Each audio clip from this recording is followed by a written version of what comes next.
Baramati seat पर सुप्रिया सुले या सुनेत्रा पवार, किसका रहेगा दबदबा? सट्टा बाजार के आंकड़ों ने चौंकाया। महाराष्ट्र में यूपी के बाद सबसे ज्यादा लोकसभा सीटें हैं, इसलिए हर पार्टी की नजर महाराष्ट्र पर है। राज्य में लोकसभा का चुनाव खत्म हो चुका है। चुनाव के नतीजे 4 जून को घोषित किए जाएंगे। ऐसे में हर पार्टी ये चाहती है कि वो ज्यादा से ज्यादा सीटें जीते। महाराष्ट्र में मुख्य लड़ाई महाविकास आघाड़ी और महायुति गठबंधन के बीच है। इस बीच चुनाव 2024 के नतीजे से पहले सट्टे बाजार में हलचल देखी जा रही है। सट्टा बाजार ने महाराष्ट्र की कई सीटों को लेकर चौंका देने वाली भविष्यवाणी की है।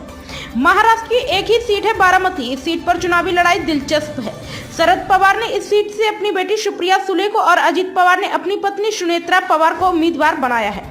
इस सीट पर चुनावी लड़ाई भाभी व ननद के बीच है, लेकिन इस मुकाबले को चाचा बनाम भतीजे के तौर पर देखा जा रहा है। अब इस सीट पर किसका पलड़ा भारी है, इसे लेकर सट्टा बाजार ने बड़ी भविष्यवाणी की है। क्या है सट्टा बाजार की भविष्यवाणी? महाराष्ट्र लोकसभा चुनाव के नतीजों को लेकर कई राजनीतिक विश्लेषक अपना अपना आकलन कर रहे हैं। अब इस बारे में सट्टा बाजार की क्या भविष्यवाणी है, वो भी सामने आ गई है। सट्टा बाजार ने बारामती सीट के नतीजे को लेकर बड़ी भविष्यवाणी की है। सट्टा बाजार का अनुमान है कि बारामती लोकसभा क्षेत्र में अजित पवार गुट की एनसीपी को बड़ा झटका लग सकता है। इस सीट से उनकी पत्नी सुप्रिया सुले हार सकती हैं। वहीं अनुमान है कि सुप्रिया सुले बारामती से जीत हासिल कर सकती हैं। अब 4 जून को बारामती सीट पर क्या नतीजे आते हैं, इस पर सभी की नजर रहेगी। यहाँ बता दें कि महाराष्ट्र में लोकसभा चुनाव के तीसरे चरण में बारामती सीट पर मतदान हुआ था। बारामती में 59.50% वोटिंग हुई थी।